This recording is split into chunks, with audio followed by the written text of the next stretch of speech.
بسم اللہ الرحمن الرحیم۔ اب اس کے برعکس جو چیز سامنے آتی ہے، جدید سائنسی معلومات جو ہوئی ہیں، ابھی آپ نے حال ہی میں شاید کل یا پرسوں اخبار میں تھا کہ اب جو فزسسٹ ہیں جو اس وقت دنیا میں ریسرچ کر رہے ہیں، وہ ریسرچ ہو رہی ہے وہ پارٹیکلز پر، لائٹ پارٹیکلز جو شروع میں بالکل وجود میں آئے، بہت ہی چھوٹے، جن کا کوئی تصور آپ نہیں کر سکتے ان کے چھوٹے ہونے کے اعتبار سے۔ معلوم ہوا کہ وہ 3 قسم کے بیسک پارٹیکلز ہیں، انہی سے پھر یہ کائنات بنی ہے۔ یہ ساری ریسرچ ہو رہی ہے۔ اسی طرح نوبل پرائز جب ملا تھا عبدالسلام کو، یہ جو سائنسدان ہے قادیانی، اور انہیں نصف حصہ ملا تھا ایک اور دوسرے شخص کے ساتھ نوبل پرائز میں، تو وہ بھی آپ کو یاد ہوگا، اخبارات میں پڑھا ہوگا کہ وہ بھی ریسرچ تھی اس بات پر کہ اس کائنات کے اندر بیسک فورسز کون کون سی ہیں۔ ایک فورس آف گریویٹی ہے، ایک میگنیٹک فورس ہے، ایک الیکٹرانک فورس ہے، وغیرہ وغیرہ۔ اور ہو یہ رہا ہے کہ اب یہ چیزیں جیسے جیسے تحقیق آگے بڑھ رہی ہے، ان کی تعداد کم ہو رہی ہے، گویا کثرت سے وحدت کی طرف انسان جا رہا ہے، اور انسان یہاں تک جا رہا ہے کہ پوری کائنات اپنی پوری ڈائیورسٹی، اپنے پورے تنوع کے ساتھ، اس کا نقطہ آغاز جو ہے وہ بالکل کوئی ایک یا 2 یا 3 چیزیں ہیں بڑی حقیر سی، وہاں سے اس کائنات کا ارتقاء ہوا ہے۔ یہاں تک تو ہمارا، اور یہ ابھی جو اخبار میں خبر آئی تھی اس میں آپ نے پڑھا ہوگا کہ یہ چیزیں وہ ہیں کہ جن سے انسان بہتر طریقے پہ سمجھ سکے گا وہ جو theories of the creation of universe ہے، کہ یہ کائنات کیسے وجود میں آئی، کریشن کیسے ہوئی، کن سٹیجز میں سے یہ کائنات گزری ہے۔ بہرحال میں اس کے ضمن میں اپنا ایک مطالعہ یا حاصل مطالعہ، تفاصیل میں نہ جانے کا اس وقت کوئی موقع ہے، اور نہ ہی میں اتنی تفصیلات سے آگاہ ہوں۔ یہ تو یوں سمجھیے کہ ہائیسٹ لیول ہے اس وقت فزکس کی ریسرچ کا، وہی لوگ اس سے صحیح طور پر جو ہے وہ ذہناً اس کے ساتھ چل سکتے ہیں کہ جن کا اصل مضمون ہی فزکس ہے اور اسی کے بارے میں وہ غور و فکر کرتے رہے ہوں۔ میرا معاملہ وہ نہیں ہے، لیکن ایسا محسوس ہوتا ہے، اور مجھے اس پہ کامل انشراح ہے کہ اتنی کامل کوریلیشن ہوتی ہے قرآن اور سنت میں اور جدید سائنس میں کہ پھر اس کے بعد ذہن میں کوئی اشتباہ کسی قسم کا جو ہے کوئی اشکال نہیں رہ جاتا۔ میری تعبیر جو ہے اس کو غور سے سن لیجئے۔ میرے نزدیک ذات باری تعالیٰ میں کوئی تنزل نہیں ہوا۔ یہ بہت بڑی اللہ کی جناب میں ایک بڑی گستاخی ہے جنہیں ہمارے ہاں تنزلات سے تعبیر کیا گیا ہے کہ ذات واحد، ذات باری تعالیٰ ہی نے تنزل اختیار کیا ہے۔ معاذ اللہ ثم معاذ اللہ ثم معاذ اللہ، وہ تو وراء الورا ہے، ثم وراء الورا ہے، اس سے کہ وہ تنزل اختیار کرے۔ ہوا کیا ہے؟ قرآن کہتا ہے کہ ایک لفظ کن ہے جس سے کہ اس کائنات کی تخلیق ہوئی۔ اللہ تعالیٰ کے اس ایک حرف کن نے سب سے پہلی شکل جو اختیار کی ہے وہ وہی پارٹیکلز ہیں، نور کے سب سے چھوٹے چھوٹے پارٹیکلز۔ یہ خنک نور کا دور ہے جس میں کہ حرارت نہیں تھی، گرمی نہیں تھی، ٹھنڈی روشنی، ایک بسیط نور تھا کہ جو اس حرف کن کے ذریعے سے وجود میں آیا ہے۔ یہ جو دور ہے خنک نور کا، ذہن میں رکھیے، اس میں ابھی حرارت نہیں ہے، اس میں گرمی نہیں ہے، جو بھی ہے اندر پوشیدہ ہے اس کے، وہ بعد کا مرحلہ آئے گا جب میں عرض کروں گا۔ اس خنک نور کے دور ہی میں 2 چیزیں اللہ نے اس سے پیدا کی جو صاحب شعور اور صاحب تشخص ہے۔ ایک ارواح انسانیہ، وہ بھی نورانی ہے، اس نور سے بنی۔ دوسرے ملائکہ، وہ بھی نورانی ہے اور اس نور سے بنے۔ اور یہاں پر میں وہ چیز جوڑ دوں کہ جو ہمارے ہاں منسوب تو ہے بریلویوں کی طرف کہ وہ اس سے زیادہ شغف رکھتے ہیں اور بیان کرتے ہیں، لیکن میں بھی اس کو تسلیم کرتا ہوں کہ اس میں ہرگز کوئی خلل واقع نہیں ہوتا ہے ہمارے اعتقادات کے اندر، اور ہماری جو بھی توحید کا تصور ہے اگر یہ مانا جائے کہ سب سے پہلے اللہ نے حضور صلی اللہ علیہ وسلم کی روح کو پیدا کیا، کیونکہ ابتدائی مرحلہ یہی ہے۔ یہ خلق نور کا دور ہے جبکہ ابھی نہ کوئی ناری کرے تھے، نہ کہیں کسی طرح کی خاک وغیرہ کا کوئی مسئلہ تھا۔ اس کائنات میں اللہ تعالیٰ کے حرف کن نے ایک خنک روشنی کی شکل اختیار کی تھی، اس سے پیدا کی گئی ارواح انسانیہ، انہی میں ایک روح محمدی ہے صلی اللہ علیہ وسلم۔ تو اگر سب سے پہلے اللہ نے اسی کو بنایا ہو تو اس میں کوئی حرج واقع نہیں ہوتا، وہ بھی مخلوق ہے، وہ بھی اللہ کے بنانے سے وجود میں آئی ہے، صرف ایک تقدم زمانی اسے حاصل ہے کہ سب سے پہلے اللہ نے نبی اکرم صلی اللہ علیہ وسلم کی اس روح مبارک کو اس نور سے پیدا کیا، لیکن اسی نور سے تمام انسانوں کی ارواح پیدا کی گئی، اور انہی سے وہ عہد لیا گیا تھا لست بربکم قالوا بلا، اور اسی نور سے ملائکہ پیدا کیے گئے ہیں، جس کے بارے میں حدیث میں آپ کو بتا چکا ہوں کہ حضرت عائشہ صدیقہ رضی اللہ تعالی عنہ سے مروی ہے حضور کا یہ قول کہ اللہ تعالیٰ نے فرشتوں کو نور سے پیدا کیا۔ اس کے بعد تنزل کا مرحلہ آتا ہے۔ اب تنزل کس میں ہو رہا ہے؟ تنزل ذات باری تعالیٰ میں نہیں ہے، معاذ اللہ ثم معاذ اللہ، یہ اللہ تعالیٰ کے ایک امر کن کی جو شکل ہوئی ہے، در حقیقت اب اس میں تنزل ہو رہا ہے۔ وہ دوسرا تنزل جو ہے وہ یہ ہے کہ اس خنک نور میں بڑے بڑے ایکسپلوژنز ہوئے ہیں اور ناری کرے وجود میں آئے۔ یہ ذہن میں رکھیے کہ ایک شے ہے، اس کے اندر کوئی حرارت مخفی ہے، ظاہر نہیں ہو رہی۔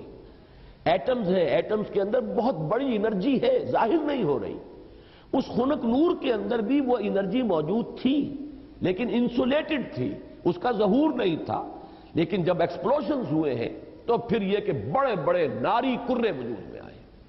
یہی ناری کرے ہیں جن کو ہم سورج کہتے ہیں، بہت بڑا ناری کرہ ہے سورج، اس کے اندر کمبسشن کا عمل چل رہا ہے، عمل احراق ہے، اس کی حرارت کا ہم تصور نہیں کر سکتے۔ بڑے اور نہ معلوم کتنے سورج ہیں اس کائنات میں، یہ نہ سمجھیے کہ ایک ہی سورج ہے۔ یہ ایک سورج کے گرد ہمارا جو یہ ہے ایک سولر سسٹم ہے، کنبہ ہے اس کا، کہ اس کے گرد جو ہے یہ سیارے چکر لگا رہے ہیں، کرے ہیں، اور نہ معلوم کتنے سورج ہیں۔ پھر ایک سورج ہے اور ایک ستارے ہیں، ان ستاروں کے گرد یہ سورج اپنے کنبوں کو لے کر چکر لگا رہے ہیں۔ بہرحال ہم یہاں پر جو ہے اصولاً جو بات سمجھنا چاہ رہے ہیں اس وقت وہ یہ ہے کہ یہ سیکنڈ سٹیج ہے، تنزل ہے یہ، کہ اب اس خنک نور میں جب ایکسپلوژنز ہوئے ہیں تو وہاں سے بڑے بڑے ناری کرے وجود میں آئے۔ یہ ایکسپلوژن کا لفظ میں جان بوجھ کر بول رہا ہوں اس لیے کہ جدید سائنس میں، جدید فزکس میں ایک لفظ استعمال ہوتا ہے دی بگ بینگ تھیوری، اس کا نام ہی ہے دی بگ بینگ تھیوری، کہ ایسا معلوم ہوتا ہے کہ ایک وقت میں کوئی بہت بڑا دھماکہ ہوا جس سے کائنات وجود میں آئی۔ اب یہ دھماکہ جو ہے بگ بینگ تھیوری جو ہے، یا تو یہ ہے کہ اس کو تعبیر کیا جائے گا اس حرف کن سے، کن، وہ کن کیسا ہوگا جس نے اس پوری کائنات کو وجود بخشا ہے، اس کا ہم تصور نہیں کر سکتے۔ یہ ہم کہہ رہے ہیں کن، لیکن اللہ کا وہ کلام جب صادر ہوا ہو اور حکم ربی امر کن جو ہے اس کی کیا کیفیت ہوگی، تو یا تو بگ بینگ جو ہے یا تو اس سے تعبیر کیا جائے، اور یا یہ کہ جو یہ ایکسپلوژنز ہوئے ہیں اس خنک نور نے جو ناری کروں کی شکل اختیار کی ہے، تو یہ بگ بینگ ہے، یہ دھماکہ ہے۔ یہ دور ہے کہ جس میں اس آگ سے اللہ نے تیسری مخلوق پیدا کی۔ میں نے اب پہلے دو کر دیے نا، نور سے دو مخلوق، انسانی ارواح اور ملائکہ۔ دوسری سٹیج پر یہ تیسری مخلوق پیدا ہوئی ہے، جنات ہیں، یہ آگ سے بنائے گئے ہیں۔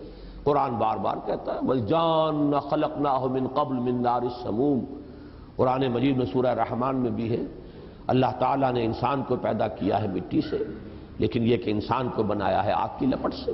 بار بار آیا ہے یہ مضمون تو قرآن مجید میں، اور جنوں کا معاملہ جو ہے، اور یہ کہ سورہ ہجر میں فرمایا گیا وَالْجَانَّ خَلَقْنَاهُ مِن قَبْلُ، یہ پہلے پیدا ہوئے انسانوں سے۔ لہذا یہ دوسری سٹیج ہے جس میں کہ جنات کی تخلیق ہوئی ہے اس آگ کی لپٹ سے۔ اس کے بعد جیسا کہ آپ کو معلوم ہے، اس حد تک تو میں سمجھتا ہوں کہ آگے اکثر لوگوں کے علم میں ہے جنہوں نے بھی کچھ فزکس پڑھی ہے ابتدائی، کہ پھر نظریہ یہ ہے کہ یہ جو بڑے بڑے ناری کرے تھے، یہ جب تیزی کے ساتھ حرکت میں تھے تو ان سے کچھ حصے ٹوٹ ٹوٹ کر ان سے علیحدہ ہوئے اور انہی کے گرد چکر لگانے لگ گئے۔ یہ ہے در حقیقت ان سورج کے گرد جو یہ سیارے وجود میں آئے ہیں، یہ کرے جو ہیں۔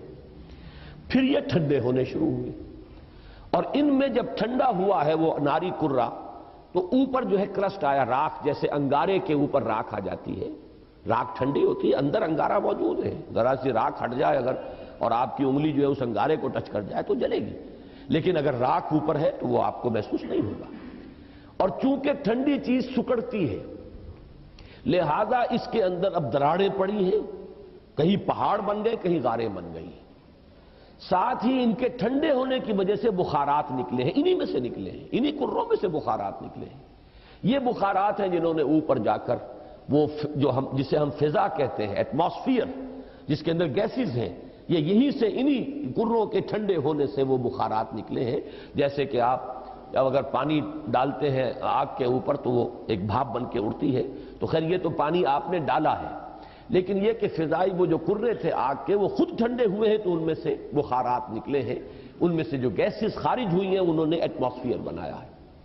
پھر اس ایٹماسفیرک چینجز وہاں ہوئی ہیں کہ اس میں گیسز تھیں، ہائیڈروجن بھی آکسیجن بھی، وہاں پانی بنا ہے، بجلی کے بڑے بڑے جب ہوئے ہیں ان کے اندر تو اس سے پانی بنا ہے، اور پھر دھواں دھار بارش برسی ہے۔ اب جو ہمارے ہاں یہ جو اعداد آتے ہیں، لاکھوں برس تک بارش ہی برستی رہی، نتیجہ یہ ہوا کہ جو جگہیں نشیبی تھی ان میں پانی بھر گیا، سمندر وجود میں آ گئے۔ اب جہاں سمندر اور مٹی کا باہمی ربط تھا، یہ جو دلدلی علاقے کہلاتے ہیں، یہاں وہ ان آرگینک کمپاؤنڈز نے آرگینک کمپاؤنڈز کی شکل اختیار کی۔ یہاں سے حیات ارضی کا آغاز ہوا۔ وہ حیات نباتاتی بھی ہے اور وہ حیات حیواناتی بھی ہے، یہاں سے اس کا آغاز ہوا۔ گویا کہ کل حیوانات اور کل نباتات جو کرۂ ارضی پر موجود ہیں، وہ سب کے سب در حقیقت اسی کرسٹ آف دی ارتھ سے وجود میں آئے ہیں۔ پانی اور اس مٹی کا امتزاج اور دلدل کی شکل اس کا بن جانا، اور وہاں سے ان آرگینک کی بجائے آرگینک کمپاؤنڈز کا وجود میں آنا، اور اس سے حیات کا آغاز، خواہ وہ نباتاتی حیات ہو اور خواہ وہ حیواناتی حیات ہو۔ اس حیات کا ارتقاء ہے کہ جو پھر انسان تک پہنچا ہے، وہ اس حیات، سمجھیے کہ حیات ارضی، چاہے نباتاتی ہو اور چاہے حیواناتی ہو، اس کی چوٹی کی جو شخصیت ہے وہ انسان ہے۔ چونکہ قرآن مجید بھی یہی کہتا ہے، انسان کو مٹی سے بنایا، کہیں کہتا ہے مٹی تراب سے بنایا، کہیں کہتا ہے تین سے بنایا، تین گارے کو کہتے ہیں۔ گارا جب مٹی کے اندر پانی ملا کے گوندھ دیا جائے تو گارا بنا۔ کہیں کہتا ہے تین لازب سے بنایا، وہ گارا اگر پڑا رہے تو اس میں چپچپاہٹ پیدا ہو جاتی ہے، خاص طور پر آرگینک اگر آپ اس میں میٹیریل ڈال دیں گے تو جیسے کہ پرانے زمانے میں لیپنے پوتنے کے لیے وہ تغار تیار کیے جاتے تھے تو مٹی جو ہے اس میں توڑی ملا دیتے تھے تاکہ اس کے اندر جو ہے وہ تبخیر کا عمل ہو، اور اس کے نتیجے میں پھر وہاں پر جو ہے وہ لیس پیدا ہوتا ہے تاکہ پھر اگر آپ اس سے پلسٹر کریں گے تو وہ ٹوٹے گا نہیں، کریک نہیں ہوگا۔ اگر ویسا گارا ہوگا تو اس سے پلسٹر کریں گے تو کریک ہو جائے گا۔ تو یہ لیس تین لازب۔ پھر کہیں کہا گیا ہے کہ وہ سوکھ کر کھنکھنانے لگا، من حمئ مسنون۔ اس کو اگر آپ دیکھیں گے جا کر تو دلدلی علاقوں کے اندر اوپر ایسی سطح بن گئی ہوتی ہے کہ جیسے بالکل وہ فلیکس ہیں اور پلیٹیں پڑی ہوئی ہیں ٹوٹنے والی اور بجنے والی، کھنکنے والی۔ تو یہ مختلف الفاظ جو قرآن مجید نے استعمال کیے ہیں ان کا بڑا قریبی ایک تعلق ہے ان تمام چیزوں کے ساتھ۔ اب یہاں سے جو انسان بنا ہے، اور یہ میں عرض کر چکا ہوں اس سے پہلے سورہ نوح میں بھی چونکہ یہ مضمون آ چکا ہے، واللہ انبتکم من الارض نباتا، اللہ نے تو تمہیں اگایا ہے زمین سے جیسے اگایا جاتا ہے۔ تو یہ جو ایوولوشن ٹری ہے اس میں اصل شے ہے امر رب۔ جب بھی چینج آئی ہے اللہ کے حکم سے آئی ہے، یہی امر رب ڈاروین کو معلوم نہیں، اسی کی تلاش کے اندر اس نے وہ تھیوری بنائی، سروائیول آف دی فٹسٹ اور اسٹرگل فار ایگزسٹنس، اور پھر یہ کہ ایکوائرڈ کیریکٹرز کا تھرو ہیریڈیٹی جو ہے منتقل ہو جانا اگلی نسل کو، اور اس کے ایکومولیشن سے نئی ایک نوع کا وجود میں آ جانا، یہ پورا فلسفہ ہے ڈاروین کا، اور یہ ثابت نہیں ہو سکا آج تک۔ البتہ ارتقاء وہ میں عرض کر چکا ہوں، اس کو تو مسلمانوں نے سب سے پہلے، حکماء جو ہے ابن مسکوہ اور مولانا روم سب سے پہلے ارتقاء کی بات کرنے والے تو وہ ہیں۔ لہذا یہ جو عمل ہے اس میں امر رب ہے ہر جگہ پر کہ جس نے کہ کام کیا ہے ایک سے دوسری چینج میں، لیکن نتیجہ کیا ہوا ہے؟ حیوان انسان وجود میں آ گیا۔ یہ انسان نہیں ہے، حیوان انسان ہے۔ انسان تب بنتا ہے جب وہ پہلی سٹیج کی روح اس انسان کے ساتھ، حیوان انسان کے ساتھ لا کر ملائی جاتی ہے، تب انسان وجود میں آیا ہے۔ یہ ہے در حقیقت جو ایک آنکھ بند ہے جدید سائنس کی اور جدید فکر کی اور جدید فلسفے کی، وہ اس سے واقف نہیں، وہ حیوان انسان کو جانتا ہے، ہومو سیپین سے واقف ہے، اس کے ارتقاء کی بحث کر رہا ہے۔ ہمارے نزدیک انسان در حقیقت صرف حیوان نہیں ہے، حیوان انسان، ہومو سیپینز اس کا بایولوجیکل نیم آپ رکھ دیجئے، وہ چاہے اس ارتقاء کے عمل سے وجود میں آیا ہو، لیکن وہ روح جو اس میں پھونکی گئی ہے، فَإِذَا سَوَّيْتُهُ وَنَفَخْتُ فِيهِ مِن رُوحِي فَقَعُوا لَهُ سَاجِدِينَ۔ تو جب میں اس کو پوری طرح تیار کر لوں، نوک پلک سنوار دوں اور اس میں اپنی روح میں سے پھونک دوں تو گر پڑنا اس کے سامنے سجدے میں۔ تو در حقیقت مقام جو ہے انسان کا، اس کی جو عظمت ہے، اس کی جو بلندی ہے، اس کی جو رفعت شان ہے، وہ جو مسجود ملائک بنا ہے، تو اس حیوانی وجود کی بنیاد پر نہیں بلکہ در حقیقت اس روح ربانی کی بنیاد پر جو اس میں پھونکی گئی۔ یہ ہے سارا تھیسس، اس کو اچھی طرح سمجھ لیں، اس میں ساری چیزیں فٹ بیٹھ گئیں۔ سائنس کے ساتھ ہر سٹیج پر کوریلیشن ہے۔ نمبر 2، قرآن کے ساتھ کہیں کوئی تصادم نہیں ہے۔ وہ آگ سے بنائے گئے، یہ خاک سے بنائے گئے۔ انسان کا چونکہ یہ ظاہری وجود جو ہے جسمانی، وہ تو خاک سے بنا، مٹی سے بنا، پانی سے بنا، یہی عناصر اربعہ جو ہے اس کے اندر لگائے گئے ہیں۔ البتہ جو انسان کا اصل مقام ہے وہ اس روح کی وجہ سے ہے۔ اب اس کو جان لیجئے کہ چونکہ یہ میں سورہ رحمان کے درس میں تفصیل سے واضح کر چکا ہوں، اس لیے کہ مولانا امین احسن اصلاحی صاحب نے اس مقام پر بڑی زبردست ٹھوکر کھائی ہے۔ ہمارا اجماعی عقیدہ رہا ہے سلف میں کہ جنات پر وحی نہیں ہوتی، جنات میں کوئی نبی نہیں ہوتے، نہ کبھی ہوئے ہیں، اور وہ بھی تابع ہوتے ہیں جو انسانوں میں نبی اور رسول آتے رہے۔ اور ان دونوں مقامات سے بھی ثابت ہو جائے گا۔ یہ میں تو حیران ہوں کہ اصلاحی صاحب نے اتنی بڑی ٹھوکر کیسے کھائی ہے، لیکن بڑا آدمی جب ٹھوکر کھاتا تو بڑی ہی کھاتا، پھر وہ چھوٹی ٹھوکر نہیں ہوتی۔ تو یہ ہمارا اجماعی عقیدہ ہے اور 100% درست ہے۔ اس کی وجہ کیا ہے کہ در حقیقت جن میں روح نہیں ہے۔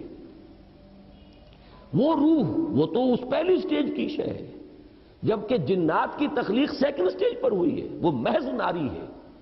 لیکن انسان محض خاکی نہیں ہے، خاکی جمع نوری ہے۔ اس کے اندر وہ جو روح جو ہے وہ تو نوری ہے۔ آدمی زیادہ ترفع ماجونس از فرشتہ سرشتہ وز حیوان، بڑا پیارا شعر سینکڑوں برس پہلے کہہ گئے شیخ سعدی۔ یہ آدمی زیادہ عجیب معجون مرکب ہے، اس کے اندر دو چیزیں ہیں، حیوان بھی ہے، فرشتہ بھی ہے۔ اب دیکھیے کس قدر صحیح شعر ہے۔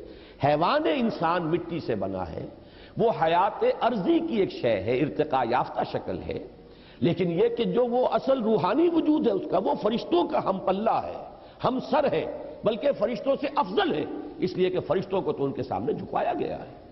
اس اعتبار سے قرآن کا پورا فلسفہ مسجود ملائک انسان کیوں بنا؟ اچھا جنوں کو نظر نہیں آئی وہ روح، نہ انہوں نے اسے پہچانا۔ ابلیس بھی چونکہ جن تھا لہذا وہ اس کو نہیں دیکھ سکا، وہ اس کے علم میں نہیں ہے، لہذا اس نے انسان کو جو بنظر حقارت دیکھا ہے وہ اس وجہ سے یہ مٹی سے پیدا کیا گیا، اسے اس کا دوسرا وجود نظر ہی نہیں آ رہا۔ اس سے جب کہا گیا سجدہ کرو، اس نے صاف کہا خلقتنی من نار و خلقتہ من طین، مجھے تو نے آگ سے بنایا، اسے مٹایا گارے سے، میں اعلیٰ ہوں، افضل ہوں، انا خیر منہ، میں اس سے بلندتر ہوں، اعلیٰ ہوں، میں بہتر ہوں، میں کیسے سجدہ کروں اس کو؟ اس درجے میں بات صحیح تھی اس کی۔ اگر صرف وجود حیوانی سامنے ہوگا تو جن صحیح کہہ رہا ہے، وہ اعلیٰ تر وجود کا حامل ہے، وہ آگ سے بنا ہے، اس کے اندر زیادہ لطافت ہے، وہ اس کائنات میں دور دور تک جاتا ہے جہاں ہم نہیں جا سکتے۔ ہم تو کوئی راکٹس بنائیں، یہ بنائیں، کروڑوں اربوں ڈالر خرچ کریں تو کہیں کچھ دور تک کی سیر کر کے آئیں، وہ بھاگے پھرتے ہیں، یہاں جاتے ہیں دور دور تک خبریں لے کر آتے ہیں۔ لیکن ان کی فوقیت ہم پر اگر ہے تو وہ جسمانی وجود کی بنیاد پر ہے، روحانی وجود کی بنیاد پر نہیں ہے۔ اس روحانی وجود کی بنیاد پر ہم افضل ہیں، نہ صرف ان سے افضل ہے، ملائکہ سے افضل ہے، اپنی خلقت کے اعتبار سے، اپنی سرشت کے اعتبار سے۔ یہی وجہ ہے دو جگہ قرآن مجید کے اندر اتنی واضح آیت ہے، سورہ ہجر میں بھی ہے اور سورہ صاد میں بھی ہے، فَإِذَا سَوَّيْتُهُ وَنَفَخْتُ فِيهِ مِن رُوحِي فَقَعُوا لَهُ سَاجِدِينَ، جب میں اس کو تیار کر لوں، بنا لوں، سوار لوں، نوک پلک درست کر دوں اور اس میں اپنی روح میں سے پھونک دوں، تب گر پڑنا اس کے سامنے سجدے میں۔ تو اصل میں حیوان آدم کو سجدہ نہیں ہوا ہے، اس روح کے ساتھ جب آدم کے اندر پھونکی گئی ہے جس کا مقام بہت بلند ہے، اس انسان کو آدم کو سجدہ کیا گیا جس میں وہ روح پھونک دی گئی۔ اچھا اب یہ بات نوٹ کیجئے کہ میں نے جو یہ 3 لیولز آپ کے سامنے رکھے، یہ چونکہ جو کچھ میں نے آج تک سمجھا ہے اس میٹا فزکس میں، metaphysics of Quran and metaphysics of science, ان تمام کے درمیان اسی کا نام علم کلام ہے۔ ہر دور میں آپ کو اس دور کی علمی سطح جو ہے اس کے ساتھ ایک تعلق اور ربط قائم کرنا پڑے گا قرآن و سنت کا، تب وہ اس دور کے انسان کے لیے قابل قبول ہوگی، قابل فہم ہوگی۔ اگر وہ آپ ربط قائم نہیں کرتے، ایک گیپ رہے گا جو سینچریز گیپ چلا آ رہا ہے۔ علماء کی باتیں لوگوں کی سمجھ میں اسی لیے نہیں آتی کہ وہ تو بات کرتے ہیں وہی ارسطو کی منطق کی بات کرتے ہیں، وہ تو وہی عقول عشرہ اور 9 افلاک کی بات کر رہے ہیں، وہ سارا کا سارا فلسفہ اسی کے اوپر بیٹھا ہوا، لہذا وہ بات آج کسی کے سمجھ میں نہیں آئے گی۔ جبکہ آپ اس کا اگر ایک ربط و تعلق جو ہے اس جدید جو نظریات کے ساتھ قائم کر دیں، لیکن ڈٹے رہیں قرآن کے ساتھ، قرآن کے کسی شے کے ساتھ تصادم نہ ہونے پائے۔ اگر کہیں ہو رہا ہے تو ہم یہ کہیں گے کہ قرآن صحیح ہے اور سائنس غلط ہے. ہو سکتا ہے کہ ابھی اور سائنس ترقی کرے تو وہ وہاں تک پہنچ سکے جہاں تک کہ ہمیں قرآن پہنچا رہا ہے. جیسے میں آسمانوں کے تصور کے بارے میں بار بار کہتا ہوں، جب اتنا ریپیٹڈلی قرآن میں آیا ہے کہ 7 آسمان ہیں، طباقہ ہیں، ایک دوسرے کے اوپر ہے، تو ایسا ہی ہے. آج تک ہم نہیں سمجھ سکے، کوئی حرج نہیں. آج سے 200 سال پہلے ہم اور بہت سی باتیں نہیں سمجھے تھے. ہمیں ایٹم کا سٹرکچر ہی معلوم نہیں تھا. ہم یہی نہیں سمجھ سکتے تھے کہ کل فی فلک یسبحون کے کیا معنی ہے، کہ ہر شے تیر رہی ہے. یہاں تو ثبات ایک تغیر کو ہے زمانے میں، سکون محال ہے قدرت کے کارخانے میں. چھوٹے سے چھوٹے ذرے کے اندر بھی آپ دیکھیں گے کہ اس کا ایک نیوکلیس ہے اور اس کے گرد جو ہے الیکٹرانز جو ہے چکر لگا رہے ہیں. کل فی فلک یسبحون. آپ چاہے اجرام سماویہ تک پہنچ جائیں، سورج اور اس کے ان کروں کو لے لیں، تب بھی وہ ہر چیز تیر رہی ہے. سورج بھی کھڑا نہیں ہے، سورج بھی تیر رہا ہے. کوئی ستارہ اور سٹار ہے جس کے گرد سورج چکر لگا رہا ہے. کبھی ہم نے یہ سمجھا کہ سورج کھڑا ہوا ہے، کبھی ہم نے سمجھا سورج چلتا ہے، زمین کھڑی ہوئی ہے. یہ ہمارے علم کے ادوار تھے، یا یوں کہیے علم کے نہیں، جہالت کے ادوار تھے. لیکن آج علم انسانی یہاں تک پہنچ گیا کہ کوئی شے کھڑی نہیں ہے، ہر شے تیر رہی ہے. اب معلوم ہوا قرآن مجید میں ایک سے زائد جگہ پر آیا کل فی فلک یسبحون. ہر شے اپنے مدار کے اندر اپنی سطح کے اوپر تیر رہی. اسی طریقے سے وقت آئے گا کہ جب کہ ہمیں معلوم ہوگا کہ یہ بات تھی جو آج ہمیں معلوم ہوئی، جو قرآن 7 آسمانوں کے حوالے سے بار بار کہتا ہے. تو جہاں سائنس جو ہے وہ ہمیں قرآن مجید سے ٹکراتی بھی محسوس ہو، وہاں ہمارا معاملہ یہ ہوگا کہ ہم قرآن پر ایمان کو محکم رکھیں گے. ہم سمجھیں گے یہ آیت متشابہات میں سے ہے، اس کا مفہوم ابھی ہم نہیں سمجھ سکتے، لیکن ہمارا ایمان آمنا بہ کل من عند ربنا، یہ پورا قرآن متشابہات ہوں یا محکمات ہوں ہمارے رب کی طرف سے ہے، ہم سب پر ایمان رکھتے ہیں. اور لیکن جہاں جہاں وہ تطبیق ہوتی چلی جا رہی ہے، انسانی علم نے جو بھی آگے ایڈوانس کیا ہے، آگے بڑھا ہے علم، اور واقعہ یہ ہے کہ آدمی کو چکر آتا ہے. کروڑوں میل کا سفر کر کے آپ کا ایک راکٹ جا رہا ہے اور سیکنڈوں کا فرق بھی نہیں پڑتا ہے. کتنی راتیں گزر گئیں، کتنے سال گزر گئے.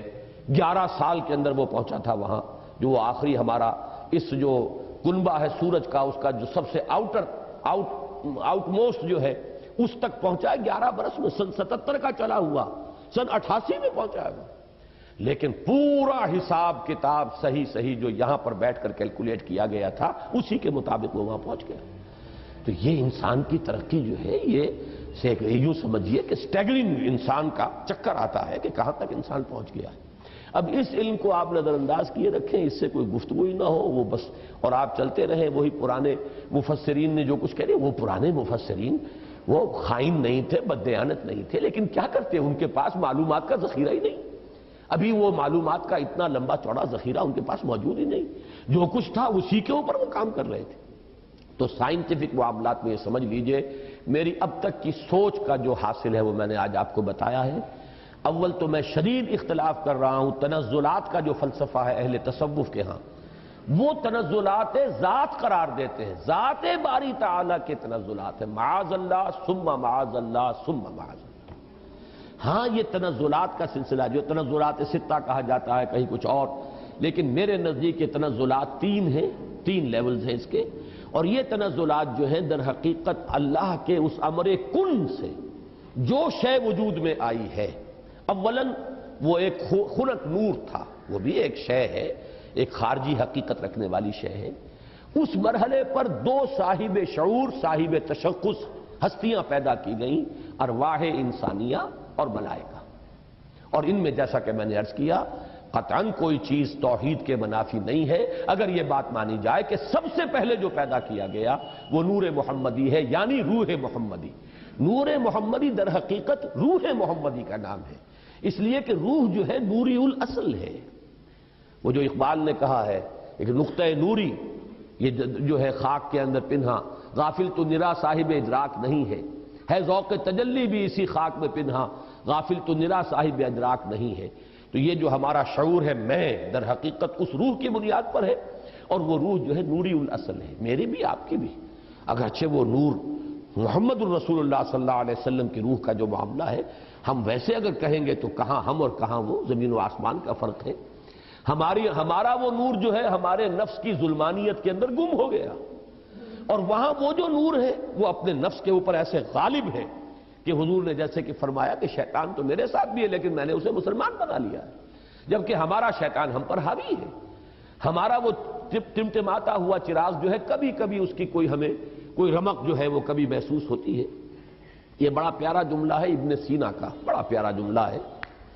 ظاہر بات ہے فلسفی تھے اور ان کی بہت سی باتوں سے ہمیں اختلاف ہے، لیکن یہ کہ بہت سی باتیں ان کی بڑی بلند بھی ہیں۔ یہ جملہ نوٹ کرایا تھا ہمیں مولانا منتخب الحق صاحب مرحوم نے، جو ایک مرتبہ ہمارے یہاں محاضرات میں بھی آئے تھے، میرے استاد تھے جب میں ایم اے اسلامیات کر رہا تھا کراچی۔ تو ان کا ایک جملہ تھا، پورا تو مجھے اب یاد نہیں ہے، کہ اگر تم یہ چاہتے ہو کہ تمہیں بھی انوار ربانی سے کوئی حصہ ملے فجاہد فی خلواتک، تو اپنی خلوتوں میں تنہائیوں میں مجاہدہ کرو، مراقبہ کرو، ارتکاز توجہ کرو۔ فلعل شعشعۃ تلمع لک، ہو سکتا ہے کبھی کوئی ایک کرن چمک اٹھے، کبھی اللہ تعالیٰ کی تجلی کا کوئی ایک ہمیں بھی حصہ مل جائے، بڑی ریاضت ہے۔ اور وہاں محمد الرسول اللہ صلی اللہ علیہ وسلم کی روح جو ہے وہ ہر وقت متجلی ہے انوار الہیہ کے ساتھ، یہ دوسری بات ہے۔ لیکن اپنی اصل کے اعتبار سے تمام انسان کی ارواح جو ہے نوری الاصل ہے، اسی نور سے پیدا ہوئی ہیں، لیکن سب سے پہلے نور محمدی یا روح محمدی صلی اللہ علیہ وسلم کو پیدا کیا گیا، ساتھ ہی ملائکہ ہیں۔ پھر یہ تنزل کا دوسرا مرحلہ آ رہا ہے، اب خنک نور میں بڑے بڑے ایکسپلوژنز کے ذریعے سے، اور غالباً بگ بینگ جو ہے وہ جو بھی کچھ دیکھا ہے، میں نے کئی مرتبہ بات کہی ہے کہ یہ جدید فلسفی ہوں یا جدید سائنسدان ہوں، ان کی جہاں تک ایکویٹی آف آبزرویشن کا تعلق ہے، بڑی ایکیوٹ آبزرویشن ہے، انہوں نے غور بہت کیا ہے، سوچا ہے، تو بہت چیزیں انہوں نے دیکھی، اگرچہ ان کی تعبیر، توجیہ اور ان میں کیا ربط و تعلق ہے اس میں ٹھوکریں کھا گئے۔ فرائیڈ کی عظمت کا میں قائل ہوں کہ اس نے انسانی شخصیت کے 3 لیول معین کر لیے، آبزرو کیا ہے کہ انسان کے اندر 3 لیولز ہیں۔ ایک سب سے نیچے ہے اڈ اور لیبیڈو، اس کے حیوانی تقاضے، اس سے اوپر ہے اس کے سیلف، خودی، اس سے اوپر ایگو اسے کہتا ہے وہ، اور اس کے اوپر ہے سپر ایگو۔ 3 لیول، میں سمجھتا ہوں یہی 3 لیول ہیں جو ہمیں ہمارا دین بتاتا ہے، نفس، قلب اور روح۔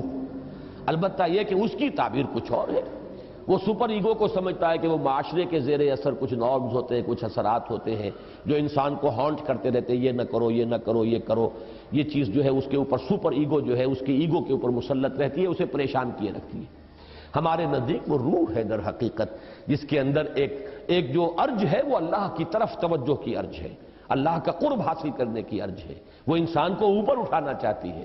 یہ نفس امارہ جو ہے، حیوانی وجود، یہ انسان کو نیچے کھینچ رہا ہے، پستی کی طرف لے جانا چاہتا ہے، پست خواہشات اور زمینی تمناؤں اور آرزوؤں کے اندر گرفتار رکھتا ہے۔ درمیان میں وہ قلب ہے، اگر اس قلب کے اوپر یہ اڈ یا لیبیڈو جو ہے یہ غالب آ جائے تو انسان نرا حیوان بن کر رہ گیا، اس کا انسان مر گیا۔ اگر روح غالب ہو گئی تو کیا کہنے ہیں، پھر یہ ہے وہ شے جو مطلوب ہے، روح غالب رہے، تو گویا کہ اب روح مرکب ہے اور یہ نفس جو ہے یہ گھوڑے کے مانند ہے جس پر سواری کر رہا ہے۔ یہ میں نے عظمت صوم میں بھی یہ سارے مضامین بیان کیے ہیں، حقیقت انسان میں بھی۔ بہرحال یہ ہے جنات کے بارے میں جو میرا تصور ہے، اور چونکہ ان میں روح نہیں ہے، میں جو بات عرض کر رہا تھا وہ رہ گئی تھی، پھر دوبارہ یاد آ گئی، میں نے جو 3 لیولز معین کیے ہیں، ان میں سے پہلا لیول جو ہے نور، ملائکہ، ارواح، یہ عالم امر ہے، اور 2 لیول نار والا، ناری کروں کا، اور یہ خاک اور زمین کا، اور زمینی حیوانات اور زمینی نباتات، اور انہی میں سے ایک انسان، یہ عالم خلق ہے۔ عالم امر میں ٹائم ایلیمنٹ ہے ہی نہیں، روح کو کوئی وقت درکار نہیں ہے، یہاں سے کروڑوں میل جانے کے لیے کوئی وقت درکار نہیں، نہ روح کو نہ فرشتے کو کوئی وقت درکار نہیں۔ یہ عالم امر ہے، اس کی شان یہ بیان ہوئی ہے، انما امرہ اذا اراد شیئا فانما یقول له کن فیکون، no time element whatsoever. اور یہی عالم امر ہے جس میں کہ فرشتے اور روح انسانی کا ایسا ربط ہوتا ہے، فرشتہ وحی لاتا ہے تو روح ہے در حقیقت نبی کی اور رسول کی جو اسے ریسیو کرتی ہے۔ جیسے کہ آپ کو معلوم ہے کہ آپ کی فضا کے اندر اس وقت جو بھی ٹرانسمیشن ہو رہی ہے ریڈیو کی، ٹیلی ویژن کی، وہ تو فضا میں موجود ہے، آپ کے پاس بھی تو ایک آلہ ہونا چاہیے جو اسے کیچ کرے۔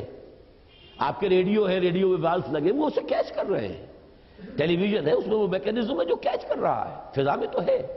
تو دو چیزیں ملتی ہیں، تو ملائکہ کی طرف سے لائے جانے والے پیغامات ان کو کیچ کرنے والا انسان میں جو حصہ ہے وہ روح ہے، وہ یہ انسان کے یہ جسمانی وجود نہیں ہے، یہ آنکھیں نہیں ہیں، یہ کان نہیں ہے، بلکہ براہ راست قلب جو مسکن ہے روح کا وہ ہے محبت وحی۔ فَإِنَّهُ نَزَّلَهُ عَلَىٰ قَلْبِكَ، اے نبی جبریل نے تو اس کو نازل کیا آپ کے قلب پر۔ یہ در حقیقت محبت وحی جو ہے وہ یہ کان نہیں ہے، کان سے نہیں سنتے تھے حضور وحی کی آواز، وہ تو در حقیقت براہ راست بغیر آنکھوں یا کان یا حواس ظاہری کے کوئی وساطت کے براہ راست قلب کے اوپر نزول ہوتا تھا۔ اور یہی وہ شے ہے جو جنات میں نہیں ہے، لہذا جنات میں کوئی وحی نہیں، جنات میں کوئی نبوت و رسالت نہیں، جنات بھی انسانوں میں جو انبیاء اور رسول آتے رہے انہی کے تابع ہیں۔ اس معاملے میں جیسا کہ میں نے عرض کیا الحمدللہ کہ ہمارا جو ہے سلف سے متفقہ عقیدہ ہے، لیکن یہ کہ اس دور میں مولانا اصلاحی صاحب نے اس باب میں بھی جیسے فقہ کے معاملے میں رجم کے سلسلے میں بہت بڑی ٹھوکر کھائی ہے، اسی طریقے سے اس معاملے میں بھی بہت بڑی ٹھوکر کھائی ہے۔ اللہ تعالیٰ انہیں اپنی رائے پر نظر ثانی کرنے کی اور اس سے رجوع کرنے کی توفیق عطا فرمائے۔